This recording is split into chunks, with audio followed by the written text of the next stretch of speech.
Hello students, हमने कल chapter over कर लिया था। आज हम चैप्टर 3 स्टार्ट करेंगे, continents and oceans.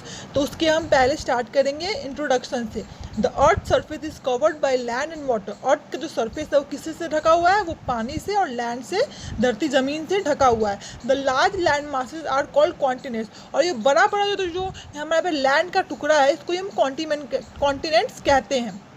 You will look at the map of world given below। तो आप इस मैप में देख सकते हैं कि जो बड़े बड़े नॉर्थ अमेरिका, साउथ में, ये सारे जो बड़े बड़े पार्ट्स है डिफरेंट कलर्स में जो है, ये सारे हमारे कॉन्टिनेंट्स कहलाते हैं। You will find that there are 7 continents. आपको ऐसा पता चलेगा यहाँ पे 7 कॉन्टिनेंट्स है। 1 2 3 4 5 6 एंड 7।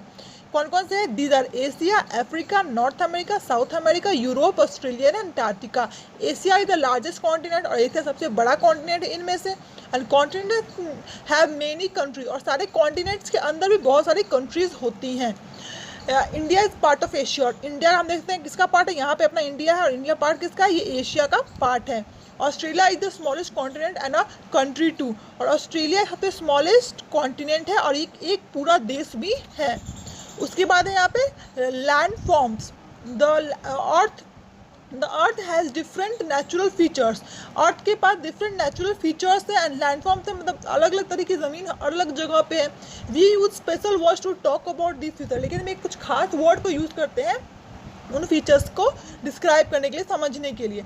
दीज आर माउंटेन्स है, हिल्स हैं, वैलीज हैं, प्लेट्यूज हैं, प्लेन्स हैं, डिजर्ट्स हैं।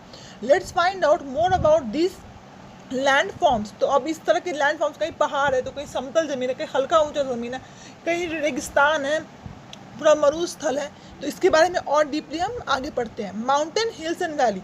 माउंटेन्स क्या? बहुत ऊंचा ऊंचा जो पहाड़ है उसे माउंटेन्स कहते हैं। हिल्स कहते हैं जो छोटे छोटे माउंटेन, छोटे छोटे पहाड़ होते हैं, उसे हिल्स कहते हैं। वैलीज कहते हैं जो दो हिल्स के बीच में जो जगह होता है उसको वैलीज कहते हैं। Mountain and highest area on the earth. Mountain सबसे हाईएस्ट एरिया है अर्थ का। The top of mountain known as peak. और सबसे ऊपर जो माउंटेन का टॉप होता है उसे पीक कहते हैं। When many mountains are join, जब बहुत सारा माउंटेन ज्वाइन हो जाता है together, they form are range, तो उसे हम रेंज कहते हैं। The high area which are not have the mountain are known as hill. ऊंचा जगह लेकिन उतना ऊंचा भी नहीं जिसको माउंटेन कहा जा सके, तो उसे हम हिल्स कहते हैं। अ valley is a low land between 2 hills और 2 माउंटेन। और 2 पहाड़ या 2 हिल्स के बीच का जो जगह होता है उसे वैली कहते हैं। अब क्या हमारा plateau and plains. Plateau are areas of highland. Plateau क्या है? एक मतलब समतल लेकिन ऊंचा जगह। They are flat on top. और पहाड़ की तरह ऊंचा होगा लेकिन ऊपर समतल होगा। Plains are area of flat land. तो प्लेन्स क्या होता है? एरिया ऑफ फ्लैट लैंड, जब पूरा ज़मीन समतल होगा। Plains in many areas are important for agriculture such as Great Northern Plains in India।